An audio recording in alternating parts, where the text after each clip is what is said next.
ఏమాత్రం విజయం తమదేనన్న భావనలో విజయ కేతనం గురించి ఎవరిని వరిస్తుందో మనము చూసుకుంటాం. తగ్గడం లేదు. పోటీ నువ్వా నేనా అన్నట్టుగా ముందుకు సాగుతోంది. వాళ్ళంతా నిన్ను వద్దంటే నేనే వాళ్ళని ఎదిరించి నిన్ను టీంలోకి తీసుకొచ్చాను. అసలు నువ్వు ఎవరో వాళ్ళకి చూపించాలి. చూపించరా తల కింద ఎవరో చూపించు. మీ అయ్య పేరు నిలబెట్టాలి. నీ కోపం ఆవేశం అన్ని ఇక్కడ చూపించరా. వీళ్ళందరికీ నువ్వేంటో నిరూపించు. ఏదైనా సమస్య వస్తే మూలకెళ్ళి ఏడుస్తూ ఉంటావు కదరా. ఇప్పుడు చూపించరా నీ దమ్ము. నువ్వు విలువేయబడ్డావా? లేదు. నువ్వు ఏ అర్హత లేనివాడివా? కాదు. మరైతే లాగి చూపించరా. నా కొడక, నువ్వు మగాడివేనంట. నువ్వు మగాడివి కాదనే కదా అది వెళ్ళిపోయింది. నువ్వు లాగి మగాడివని నిరూపించు.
నాకు చాలా హ్యాపీగా ఉందన్న. నిజంగా హ్యాపీగా ఉంది. నేను ఉన్నంత వరకు మీ అన్ని మ్యాచ్లకి వస్తాను. ప్రతి మ్యాచ్ లోనూ మనం కప్పు కొట్టాలి.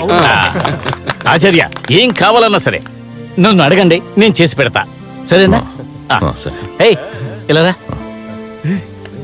ఆచార్య, మన కుర్రాళ్ళందరికీ డ్రెస్సులు కొన్నాను. తీసుకోండి తీసుకోండి అందరూ. జై జై జర్మన్ అన్న. జై జై జర్మన్ అన్న. జై జర్మన్ అన్న. జై జై జర్మన్ అన్న. ఆచార్య, లాగేటప్పుడు చెప్పారు కదా, ఆ మాట మళ్ళీ చెప్పండి. అప్పుడే బలం వస్తుంది. ఆచార్య, నాకు కూడా నిషా నిషా అని చెప్తే చాలు ఒంట్లో ఓపిక వచ్చేస్తుంది. తను నాకు 2 సార్లు హ్యాండ్ ఇచ్చింది, అందుకే పేరు వింటే రెచ్చిపోతాను. సరే సరే. గుంతలక్కడ గుల్ల గుల్ల గుల్ల, గుంతలక్కడ గుల్ల గుల్ల గుల్ల.